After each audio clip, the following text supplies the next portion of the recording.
নমস্কার বন্ধুরা, মা অন্নপূর্ণা রন্ধনশালায় আপনাদের স্বাগত। আজ আমি আবার একটা ডালের রেসিপি করছি, যার ডালটা হলো অড়হরের ডাল, যেটা কিনা প্রচণ্ড উপকারী। আমি ডালটা কুকারে বসালাম, একটা হুইসেল পড়লেই এটা সেদ্ধ হয়ে যাবে। সেদ্ধ হোক ততক্ষণ।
হ্যাঁ, হুইসেল পড়ে গেল, সুতরাং ডাল গলে গেছে।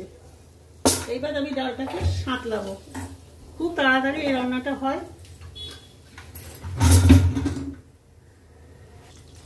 কড়াইতে সর্ষের তেল দিয়েছি, এইবার এতে ফোড়ন দেবো আর একটু ঘি দেবো।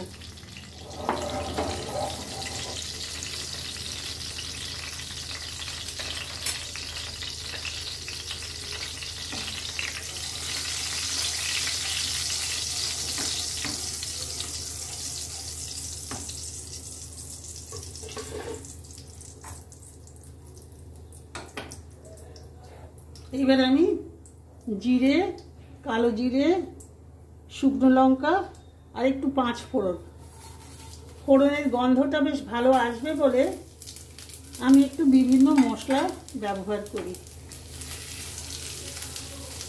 এটা ভাজা হতে লাগুক, ততক্ষণ আমি এতে একটু ঘি দিই। একটু ঘি দিলাম, অল্প, খুব অল্প দিলাম।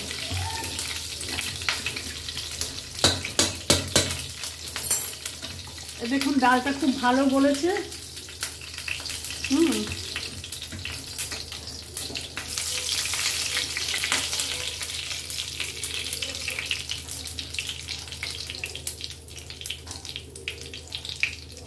এবার আমি এর মধ্যে একটু আদা দেবো।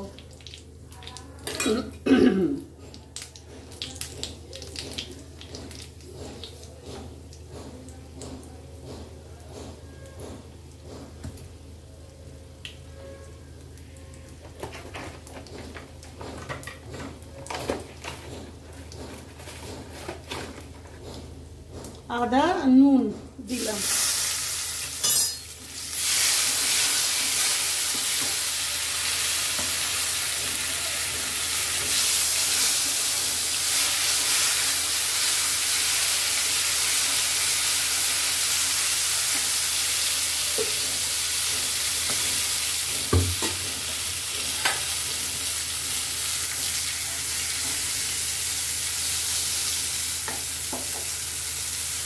এবার আমি এই মশলাটা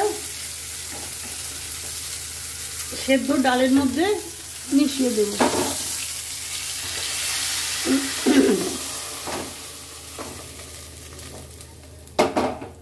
এইবার কড়াইটা একটু জল দেবো, জল দিয়ে জলটা ফুটিয়ে আবার ডালে দেবো।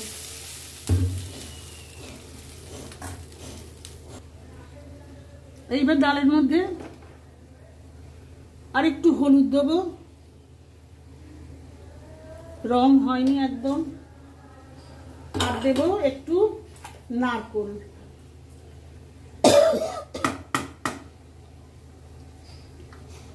অড়হরের ডালের অঙ্গই হলো নারকেল, হিং এবং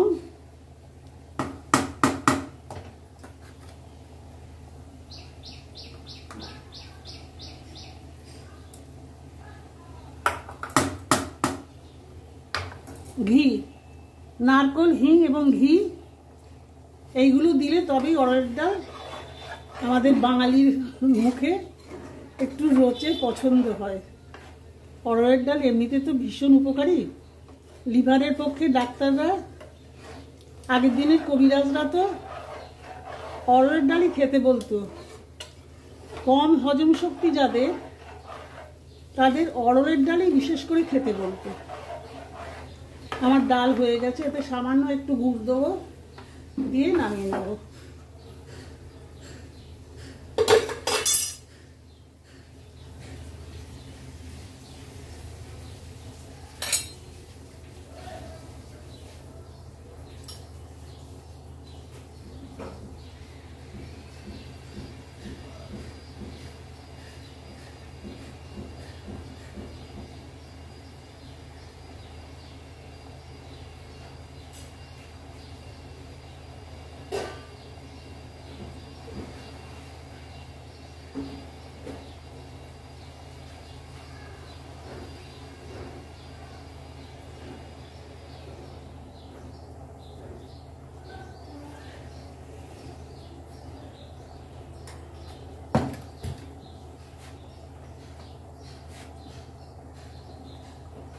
সামান্য একটু গুড় দিলাম।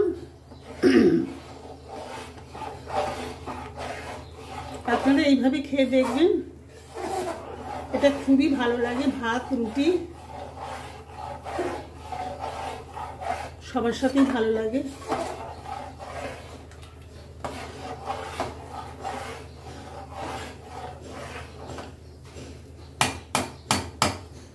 আমার অড়হরের ডাল রান্না শেষ হলো।